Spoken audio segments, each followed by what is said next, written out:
Écoutez les disciples et fais-le pour la gloire de ton nom, au nom de Jésus. Amen. Shalom bien-aimés, que le nom du Seigneur soit béni. J'ai demandé le dimanche que nous devons venir avec nos Bibles. Nous devons également venir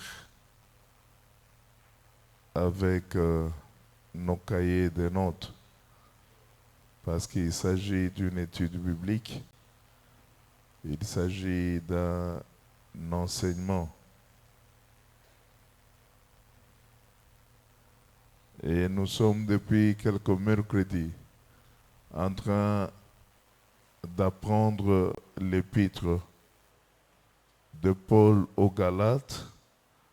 Nous avons parlé du contexte historique et parlé également des conditions dans lesquelles cet épître a été rédigé.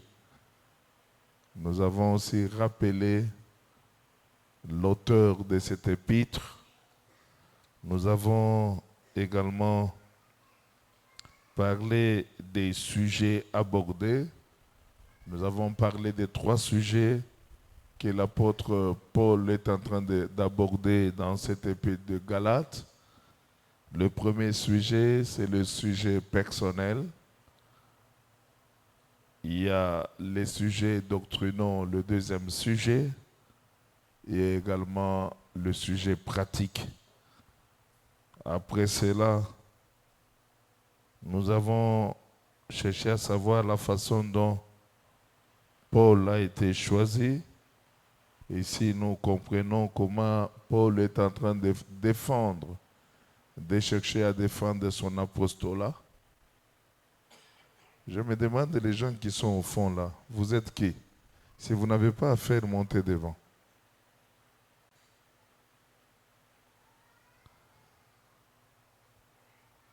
Et nous avons entamé également la relation de l'apôtre Paul avec les autres croyants.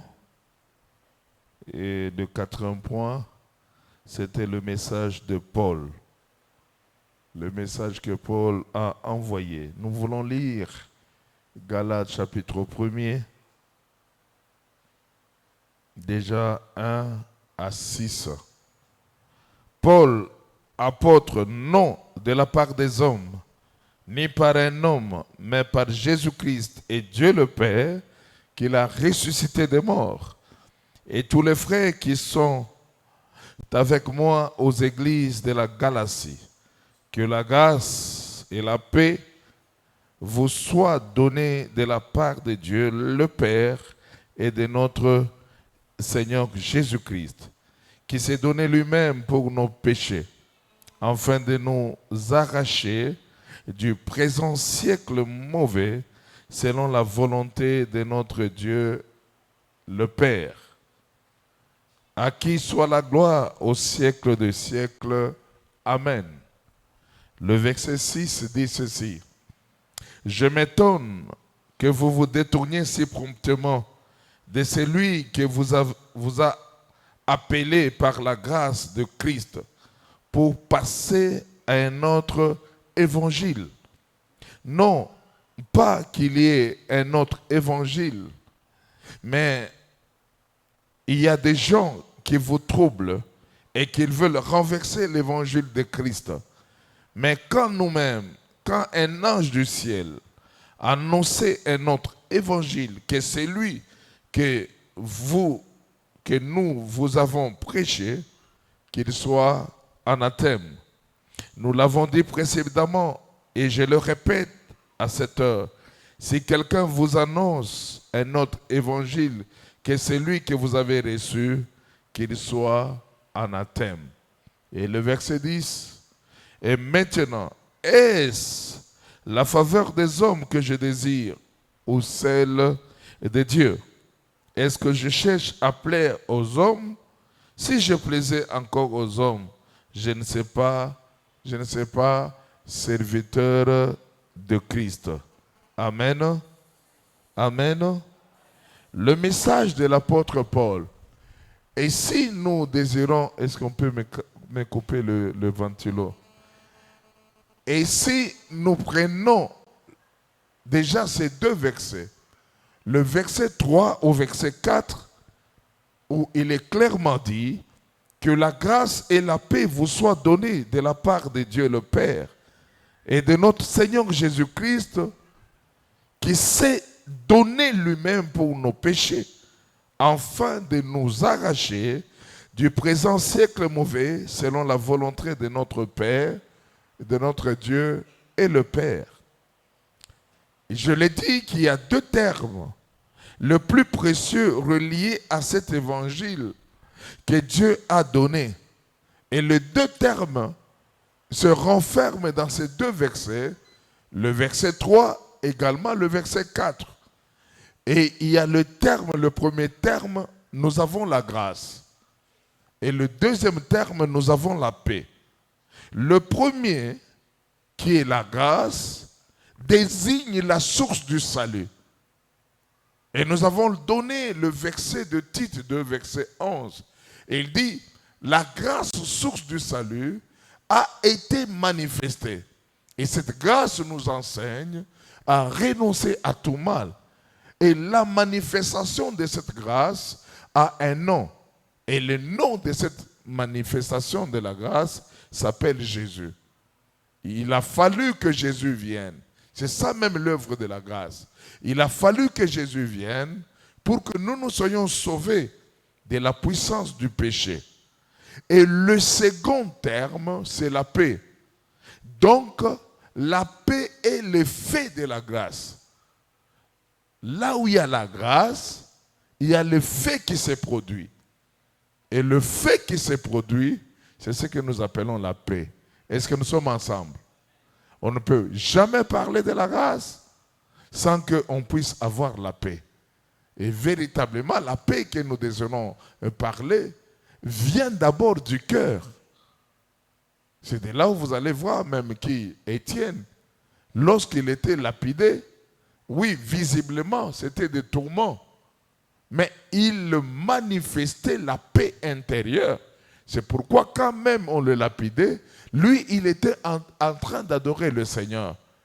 C'est parce que non seulement il a bénéficié de la grâce, et cette grâce a eu comme effet la paix dans son cœur. Sachant même si aujourd'hui, je n'ai pas la vie sur moi, même si aujourd'hui, on mettait un point à ma vie, je sais que j'ai une demeure éternelle. Et cette demeure éternelle, on appelle la paix. Le terme grâce souligne une position. Donc, quand nous disons que la grâce est manifestée, c'est une position qu'un enfant de Dieu occupe. Tout celui qui est bénéficiaire de la grâce a occupé une position. Vous savez, là, le mot grâce vient du terme grec qui veut dire charis. Et charis veut dire la faveur, la chose qu'on n'a pas méritée.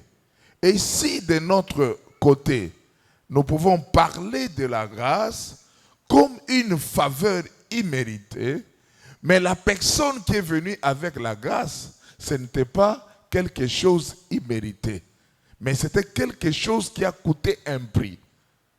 Le porteur de la grâce a payé le prix pour que cette grâce puisse nous atteindre. Et vous allez comprendre les deux choses, la grâce et la paix, sont des choses que ces termes désignent viennent de Dieu, le Père par son Fils Jésus-Christ. Est-ce que nous sommes ensemble?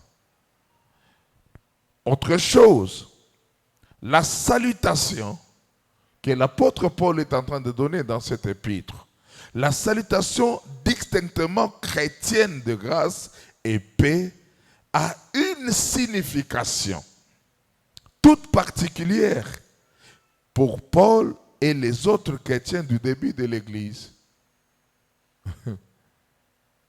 Je l'ai souligné et je le dirai encore. Vous allez voir que l'apôtre Paul est en train d'attaquer. Quand il attaque les faux docteurs, il commence tout au début. Déjà, il est en train de raser cette vérité en utilisant le mot grâce. Pour dire aux autres que non, il n'est pas question de dire qu'on est sauvé par la loi. Il est question de comprendre que c'est par la grâce que nous avons été sauvés. C'est pourquoi même cette salutation, la grâce et la paix, a une signification tout à fait particulière. Même cette simple salutation est en train d'attaquer le système légaliste des judaïsants. Si comme le maintiennent ces faux docteurs, c'est par les œuvres qu'on se met en règle avec Dieu et qu'on obtient le salut. Ça, c'est la philosophie de ces docteurs. Vous voulez avoir le salut? Il faut observer la loi. Il faut accomplir les œuvres. Au fait, la bataille qui est là, la bataille qui se présente entre l'apôtre Paul et les faux docteurs, c'est que les faux docteurs viennent avec une autre philosophie. Et la philosophie avec laquelle il vient, c'est la philosophie du judaïsme. Il dit, au-delà de ce que vous prononcez comme grâce, il faut ajouter les œuvres. Mais l'apôtre vient avec un autre message, vient dire que non, ce qu'on est en train de vous dire, c'est faux. Vous n'avez pas besoin de chercher encore les œuvres. La grâce a accompli tout. Est-ce que nous sommes ensemble? La grâce a accompli tout. Au verset 4, je disais que Paul est en train de donner un court résumé du véritable évangile de grâce et de paix, en décrivant sa nature, son objet et sa source. Maintenant, après avoir décrit ces choses, nous avons parlé de la nature de l'évangile, la mort expiatoire de Christ et sa résurrection. La base même du christianisme. Le christianisme n'aura aucune importance. Regarde si ton voisin dort. Réveille-le. Il y a des caméras, cela veut dire quand tu dors, on te filme. On ne te voit pas seulement comme ça, on te voit même à la télé. On te voit aux États-Unis, on te voit partout ailleurs. Voilà la phrase au verset 4, partie A, il dit, qui s'est donné lui-même pour nos péchés. Qui s'est donné? Jésus. Les Galates devaient absolument comprendre l'importance de la mort de Christ.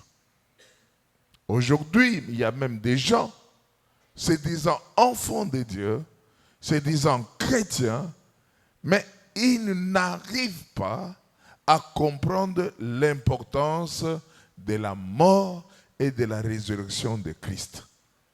C'est très pénible. Nous sommes là parce que quelqu'un a volontairement accepté d'aller à la croix, d'accepter de mourir pour que toi et moi, nous soyons sauvés. Et j'ai utilisé le terme expiatoire. Vous savez, dans l'ancien temps, lorsqu'on pouvait pécher, le souverain sacrificateur devait entrer dans le lieu très saint.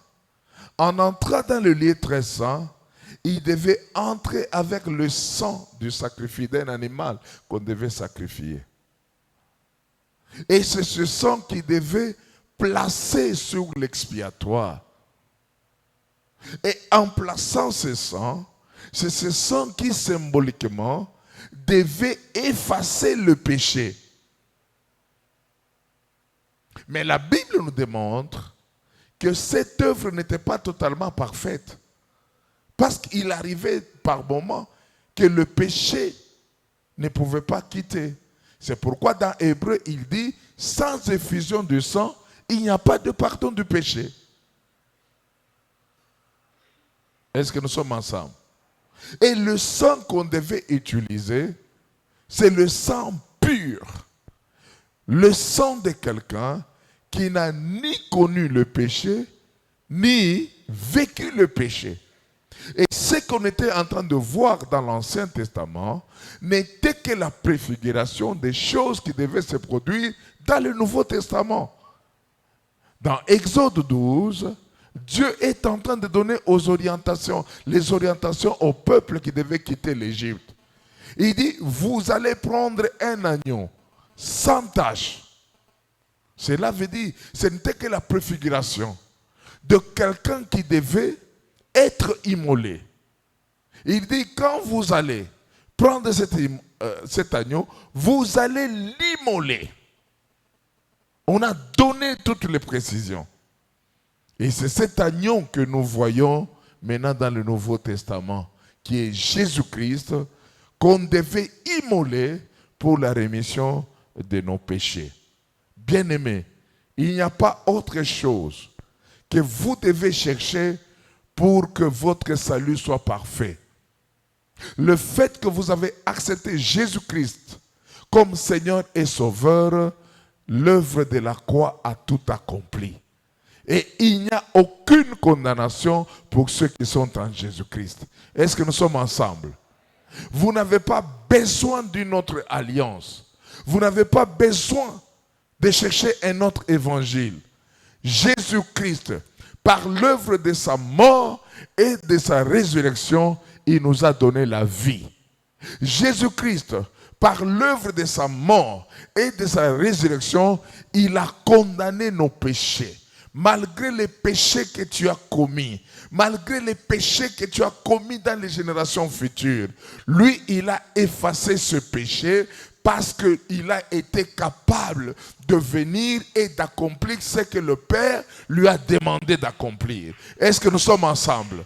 Et c'est la chose que l'apôtre Paul est en train encore de parler aux Galates. Vous n'avez pas besoin d'observer la loi.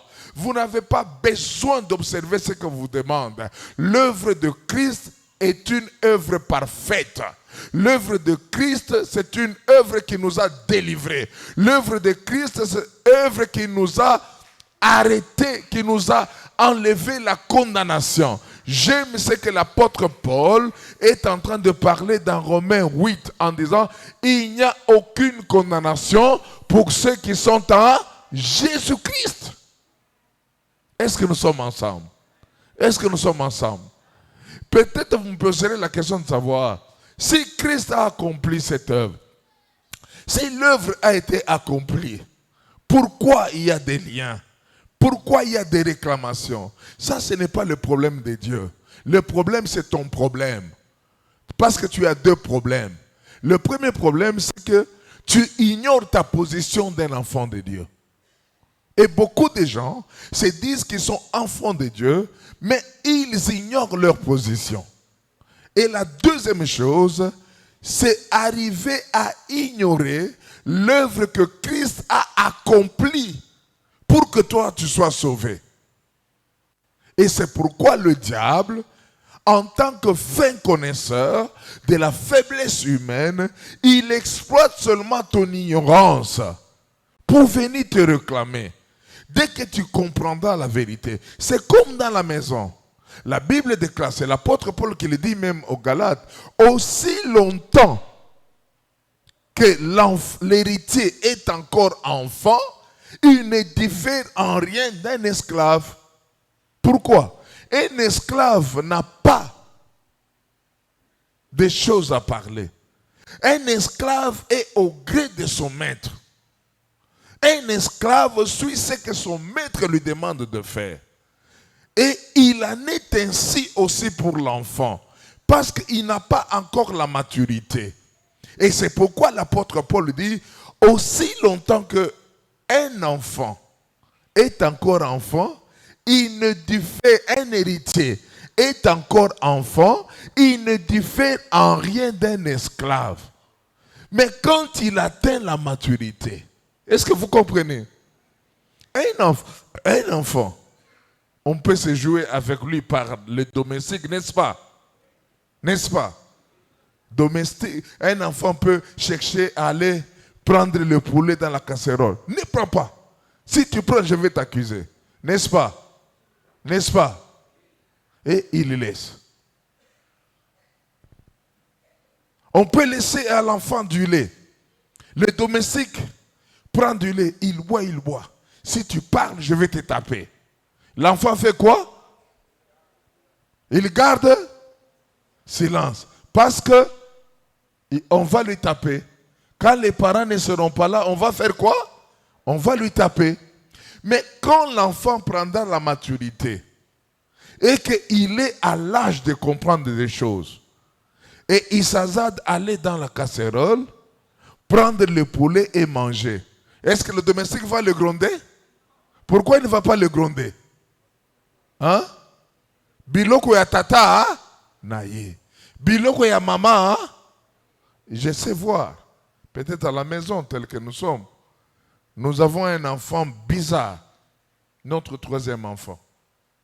Lui, il ne mange jamais du foufou. Malgré tout ce qu'on a fait. Et qu'est-ce qu'il fait? Lorsqu'il arrive comme ça, il sait que non, il ne peut pas commander n'importe qui. Il se prend lui-même le kikalungula en français, c'est quoi? Power, hein? Poil. Azui yango, azui mafuta, atie, soko kurenzate, apelisi réchaud à gaz, atie. Akie na congélateur azui nini ba frites, abandi kaling. S'il a besoin qu'il puisse manger les frites avec les saucisses, vous allez le voir, peut-être s'il a peur de moi, il envoie Caris. Caris vient, papa, Amazing a besoin de l'argent pour payer les saucisses. Je fais sortir l'argent, il va au coin, il paye les saucisses, il grille. Il met les mayonnaises, il mange. N'est-ce pas? Lui, Amazing, il a 13 ans. Caris, il a 8 ans. Est-ce que si Caris faisait ce qu'Amazing est en train de faire, la domestique va le laisser? Pourquoi? Pourquoi? Il est encore enfant. Il peut se brûler. Il ne sait pas allumer la gaz. Il ne sait pas tout. Mais celui de 13 ans, il sait faire quoi? Allumer la gaz. Il sait comprendre s'il n'y a pas de le courant est parti. Il sait entrer dans la cabine. Il sait mettre phase A ou phase B. Des fois que son père ne connaît même pas. Il sait allumer le groupe. Vous comprenez? Il en est ainsi aussi pour un enfant de Dieu. Lorsque l'enfant est encore enfant dans le Seigneur, il ne diffère de rien. C'est pourquoi on l'appelle bébé spirituel. Mais vous n'êtes pas les bébés.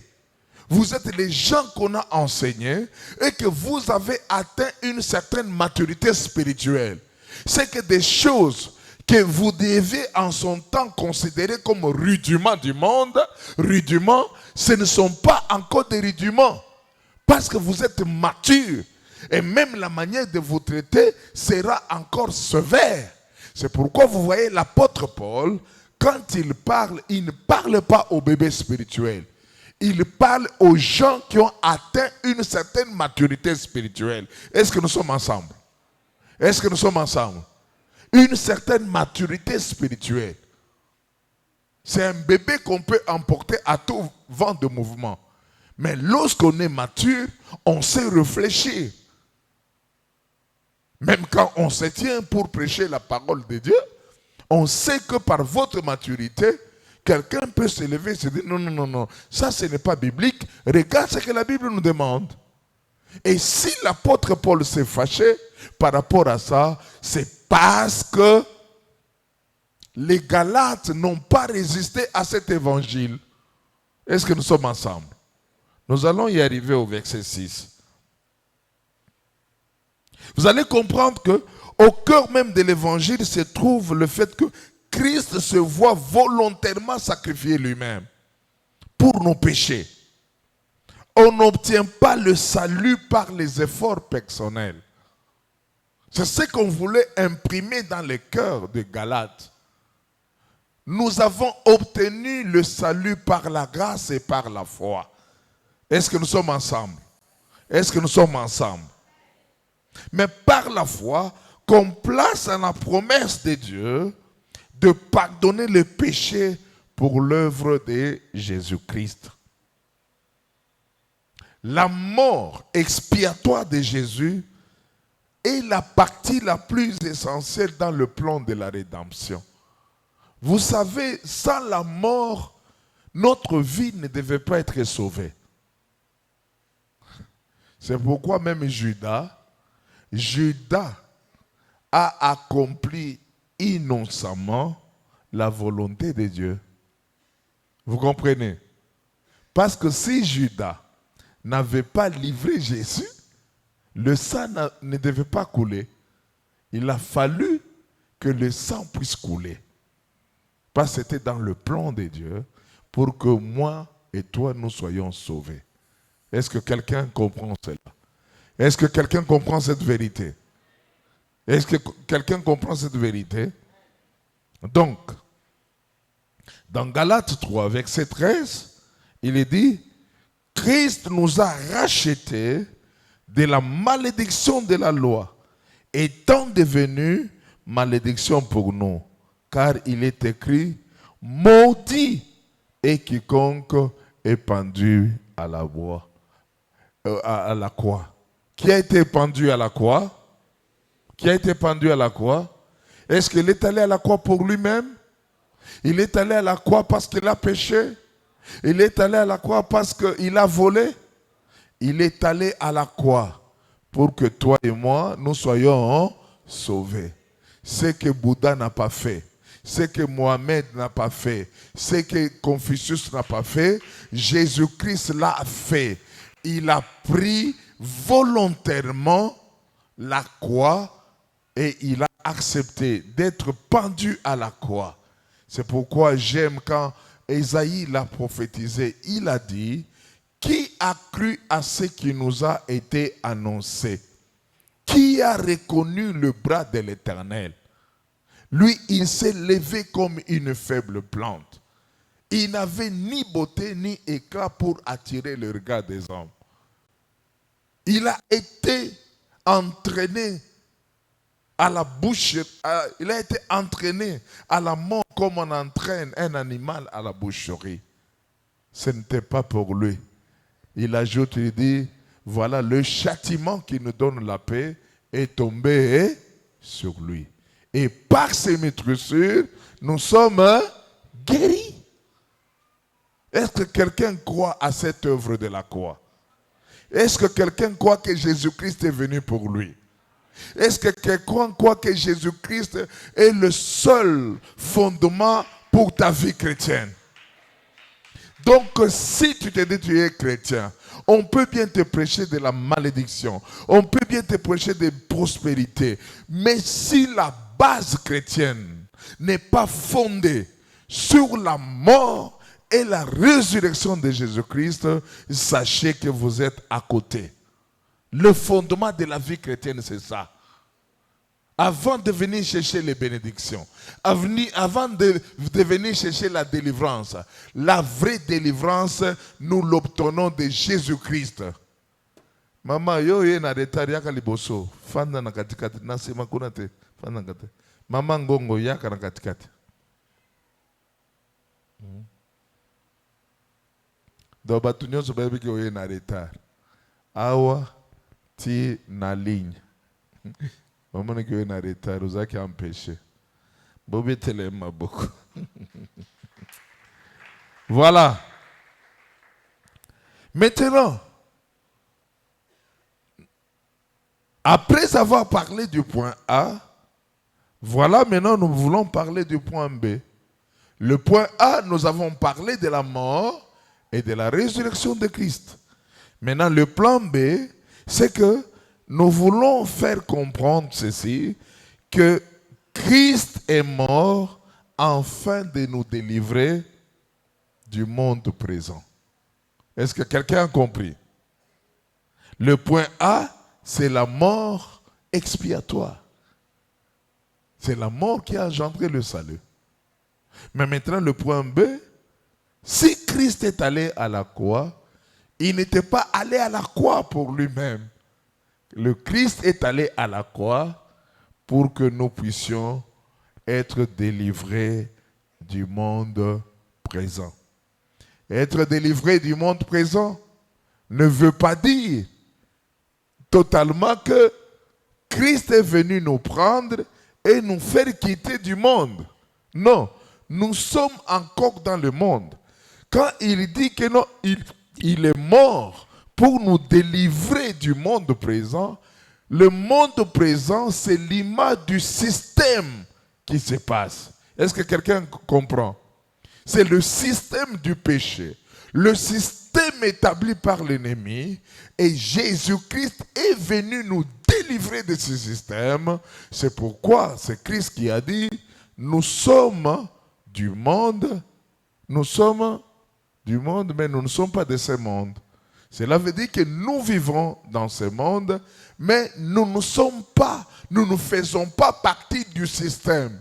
Système de mensonge, système de l'immoralité, système de magie, système de toutes ces choses qui sont mauvaises. Nous ne faisons pas partie de ces choses pater. Nous sommes partie de la vie de Dieu.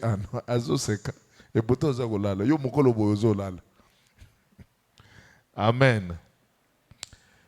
Si le caractère de la mort de Christ était un sacrifice pour nous sauver de nos péchés, le but consistait à nous délivrer du monde par le mal. Donc le but était que le Seigneur puisse nous délivrer du mal. Et souvenez-vous de la prière que Jésus-Christ est en train de donner. Notre Père qui es aux cieux, que ton nom soit sanctifié, que ton règne vienne, que ta volonté soit faite sur la terre comme au ciel. Et fais quoi? Délivre-nous. Délivre-nous de quoi? Du malin. Donc, il y a un système que l'ennemi a placé, un système qui nous tire vers le bas. Et si Christ est venu dans ce monde, c'était premièrement chercher à nous délivrer de ce système. Que nous ne soyons plus esclaves du péché. Nous ne soyons plus esclaves du monde. Nous ne puissions pas demeurer dans la nature du pécheur, mais que nous puissions vivre dans la sainteté et vivre selon l'Esprit du Seigneur. Est-ce que nous sommes ensemble? Est-ce que nous sommes ensemble?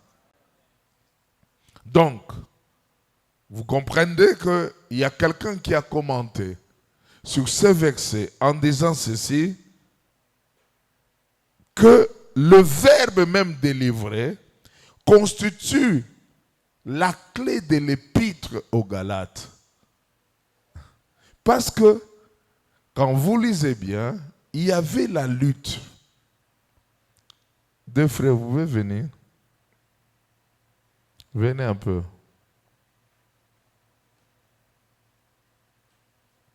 Venez.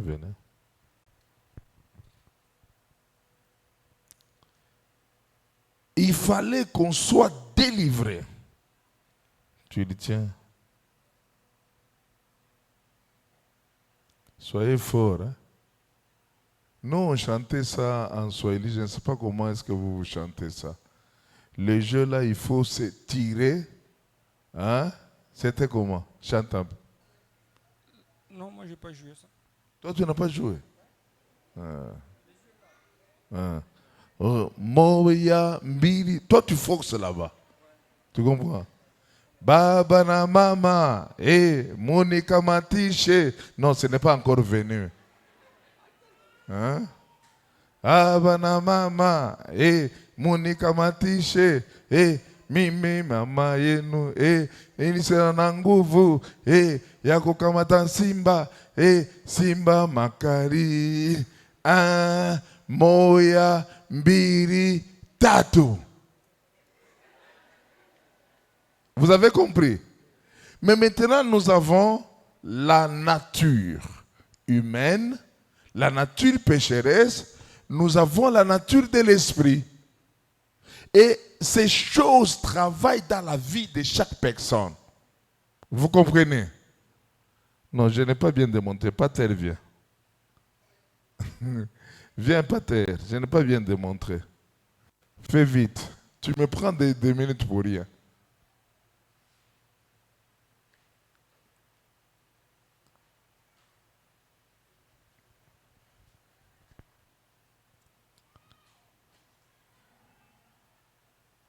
Au milieu. Maintenant, le problème qu'il y a, c'est que lui, il est appelé à pouvoir tirer ces gens à la vie de Dieu. Lui, il est lié à la loi, la nature pécheresse, n'est-ce pas? Lui aussi également. Et le commentateur dit ceci, c'est que le terme délivré est la clé de l'épître. Pourquoi? Parce que il a fallu que les Galates comprennent que Jésus est venu pour opérer une délivrance. Laquelle délivrance? Qui devait l'amener du stade de la condamnation, stade des œuvres de la chair, et les ramener au bas de la croix. N'est-ce pas? N'est-ce pas? Maintenant, il y a un problème. Peut-être tu tiens. Voilà. Toi aussi, tu tiens. Lui, il est tout. Il peut être la parole. Il peut être Jésus. Il peut être tout. Mais maintenant, la plus grande force, c'est que quand Jésus vient comme ça, son rôle, c'est quoi? C'est délivrer cet gars du système du monde passé. Les délivrer du monde. N'est-ce pas? Et comment on peut arriver à délivrer quelqu'un? Or, quand on parle de la délivrance, il y a un aspect forcing, n'est-ce pas? Hein? Hein? Il y a un aspect forcing. Il faudrait qu'on opère une force pour faire quitter quelqu'un du stade de la prison au stade de la liberté. Est-ce que vous comprenez? J'aimais dans les livres, dans les recherches, telles que je suis en train de confectionner cet enseignement, il y a un livre de Galates qui a été écrit par un éminent écrivain, John Stott, qui il a mis seulement le thème appelé à la liberté. Mais comment arriver? Quel effort maintenant? Arriver à amener ces gens-là au bas de la croix pour qu'ils soient délivrés du système ancien. Et le seul miracle vient avec l'évangile du salut. Et cet évangile du salut a un nom, c'est Jésus-Christ. Et l'apôtre Paul est venu enseigner cela. Et c'est que cet évangile devait faire un travail pour faire déplacer ces gens. Et quel est ce travail? Fais un peu ce travail-là. Fais-le ce travail. Vous résistez. Ah, binopé. Résistez. Il s'agit d'une délivrance. Mais maintenant, toi, tu dois les attirer jusqu'au bas de la croix. 1, 2, 3. Pourquoi il résiste? Arrêtez. Pourquoi il résiste? Qui peut me dire pourquoi il résiste? Hein? Hein? Il y a la nature. Il y a la nature de l'homme. Et il y a aussi la nature, l'évangile qui les attire. Et ils doivent abandonner cette nature du système autrefois et venir à Christ. Est-ce que vous comprenez? Mais comme Jésus-Christ, il est le roi des rois, le puissant et sa parole est forte, sa parole finit par les attirer au bas de la croix. Forcez maintenant. Forcez maintenant. Vous aussi ne résistez toujours. Allez, cédez. Bon, il cède, il se retrouve maintenant au bas de la croix. Donc l'évangile de Christ est parfait. L'évangile de Christ est arrivé à délivrer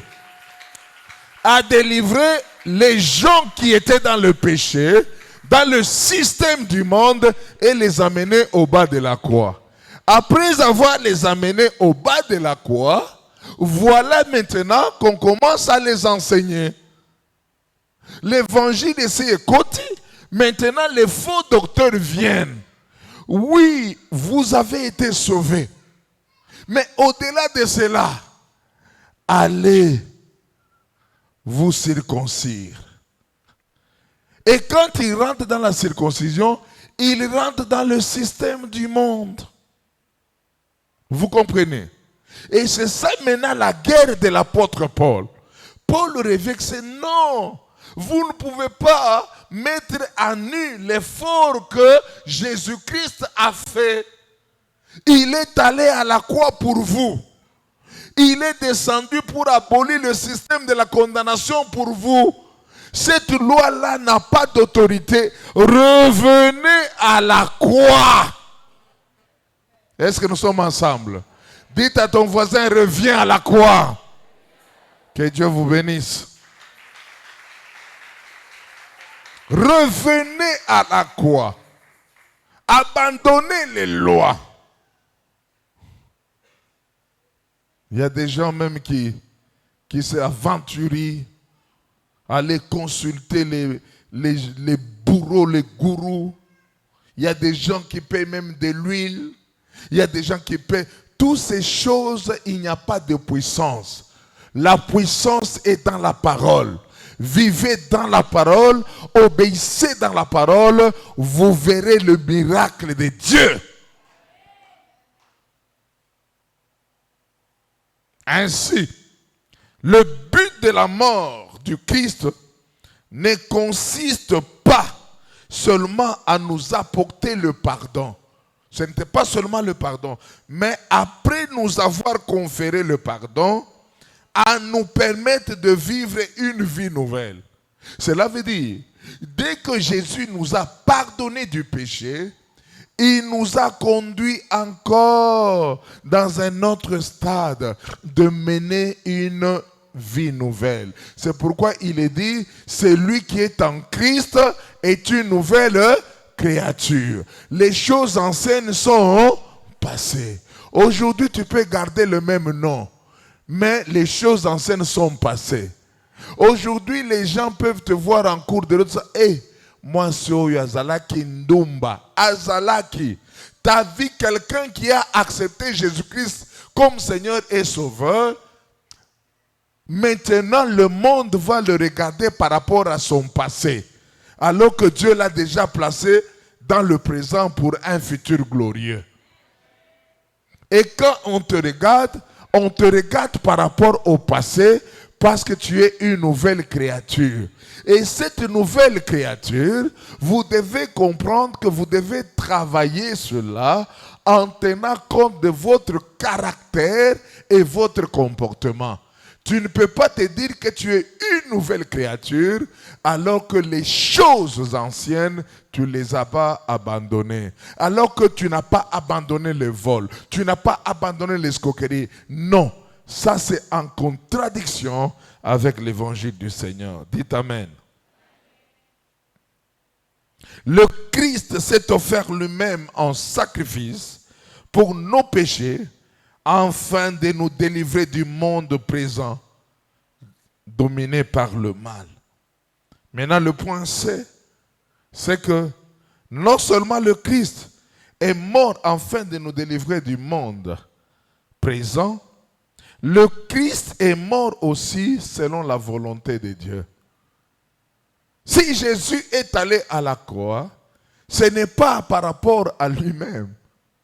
C'était par la volonté de son Père.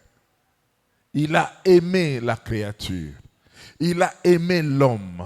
Dieu voulait racheter à tout prix l'homme qu'il a créé à son image. Et comme il tenait à pouvoir racheter l'homme qu'il a créé à son image, voilà maintenant, il a fait quoi? Il a envoyé son Fils. C'est sa volonté formelle d'envoyer Jésus. Donc, s'agissant de la mort de Christ, il a seulement accompli la volonté de Dieu, notre Père. Ce que Jésus a fait, c'était seulement accomplir la volonté du Père. Et vous allez même le constater quand il était devant la coupe. Il dit, Seigneur, si cela est possible, éloigne cette coupe de moi. Mais non pas ma volonté, mais que la tienne puisse s'accomplir. À la fois, notre délivrance du monde présent, dominé par le mal, est le moyen par lequel elle s'est offerte, elle s'est effectuée, par lequel s'est effectuée, se révèle être selon la volonté de Dieu. Donc, toutes les étapes par lesquelles Christ est passé, jusqu'à offrir son corps, c'était par rapport à la volonté de Dieu. En termes clairs, en invoquant la mort du Christ, ce verset, de verset 4, est en train d'indiquer trois choses. Il indique premièrement le caractère, son caractère. Et parlant du caractère, il y a un sacrifice pour le péché. Et ce sacrifice pour le péché, c'est Jésus. Et deuxième élément, c'est le but. Le but, il nous a arrachés au siècle présent dominé par le mal. Le but pour lequel Christ est venu, c'est pour nous arracher. Bien-aimés, si vous mettez vos téléphones à charge, il faut prendre soin de le fermer, parce que ça dérange quand même. Et troisième élément, c'est son origine. Quelle a été l'origine pour le salut de l'humanité? C'était la volonté bienveillance du Père et du Fils. Le Père a manifesté sa volonté et le Fils a accepté d'aller, il a obéi pour que l'homme soit sauvé. Vous remarquez que le chapitre 1er, je n'ai pas terminé par le verset 6, je suis allé jusqu'au verset 10. Parce que je voulais encore continuer par rapport au verset 10, de 6 à 10, où on est en train de nous parler, l'apôtre Paul maintenant est en train de parler des faux docteurs. Il parle également des Galates infidèles. Galates infidèles ou des chrétiens infidèles. L'épître aux Galates, bien-aimés, est la seule épître qui ne comporte ni prière, ni louange, ni remerciement et ni approbation. Je l'ai souligné lorsque je disais que non, c'est la seule épître que vous n'allez pas trouver l'action de grâce. C'est l'épître où l'apôtre Paul l'a abordé autrement à cause de la situation qui s'est passée dans l'église de Galates. L'apôtre Paul passe directement au sujet essentiel avec une note d'extrême urgence. Il décide d'aller directement à ce qui était essentiel. En exprimant directement à ce qui était essentiel, nous voyons l'apôtre Paul qui est en train d'exprimer son étonnement face à l'inconstance et à l'instabilité des Galates. Il dit, Galates, vous avez été enseignés, vous avez entendu la parole de Dieu, mais pourquoi cette inconstance? Pourquoi cette instabilité? Bien-aimé, s'il y a quelque chose pour lequel il ne faut jamais tolérer dans sa vie, dans sa marche chrétienne, c'est l'inconstance, c'est l'instabilité. Aujourd'hui tu es chaud, demain tu es froid. Non.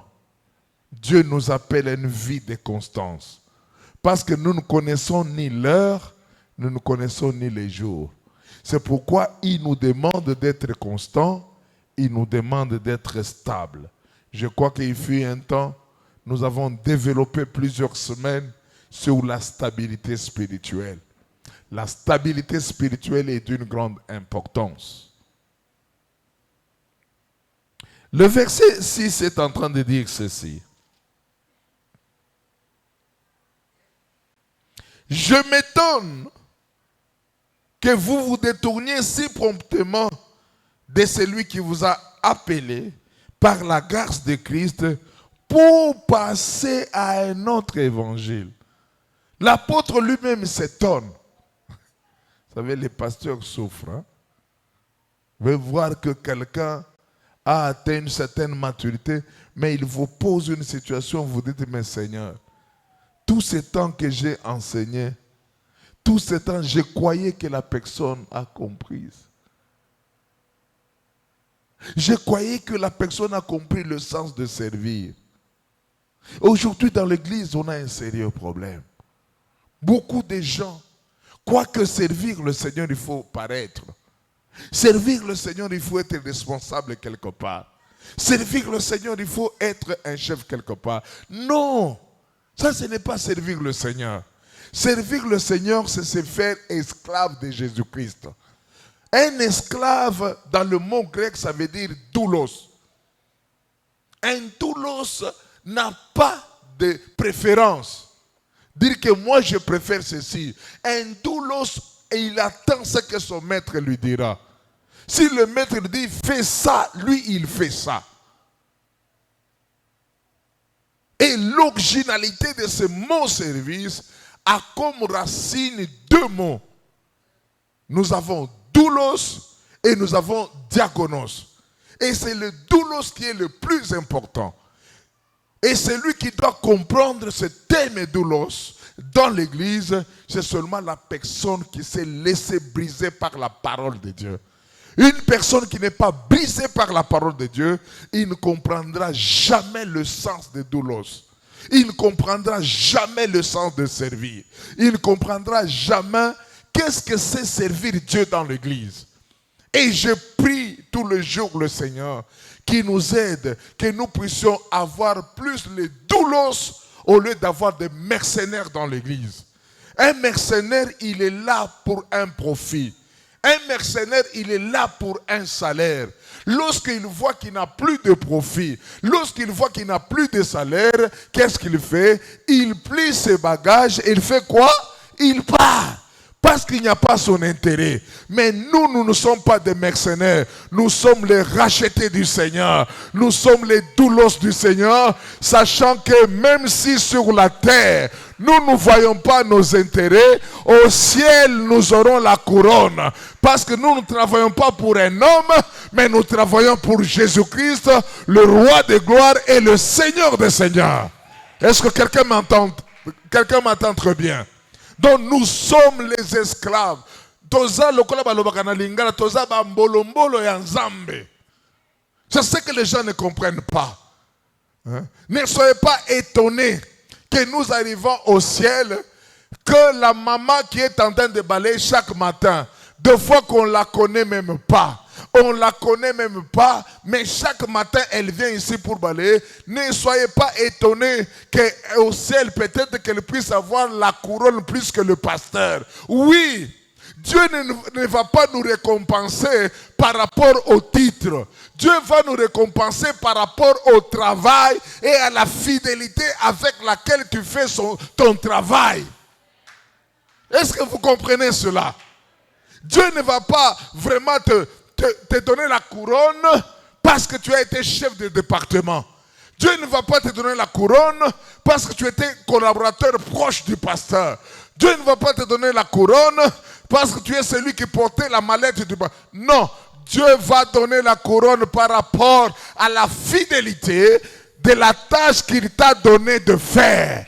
Si tu l'accomplis fidèlement, tu l'accomplis avec obéissance, sachez qu'au jour de la trompette, dans sa présence, il dira, venez mon serviteur fidèle, venez dans le repos de ton maître, parce que tu as travaillé, tu as lutté, tu as gagné les âmes, tu as travaillé pour l'expansion de l'évangile.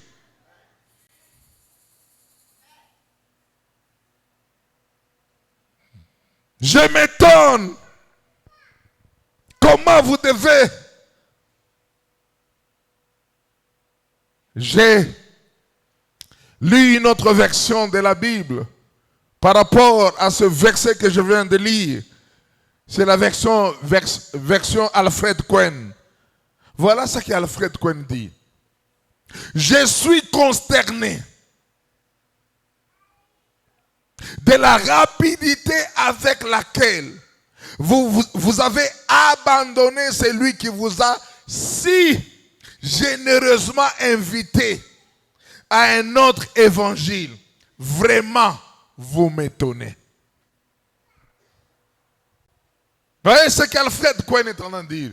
Je suis étonné, je suis consterné, je suis à mal de comprendre.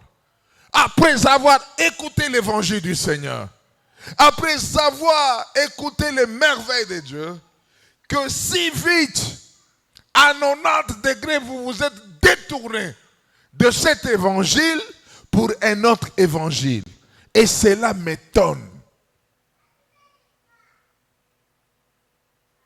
Puis, l'apôtre Paul, il se plaint maintenant des faux docteurs qui troublaient leurs églises. Après avoir parlé de cela, il dit, appelé par la grâce de Christ pour passer à un autre évangile.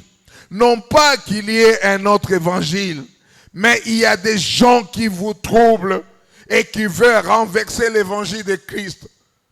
Les gens qui vous troublent, ce sont les docteurs.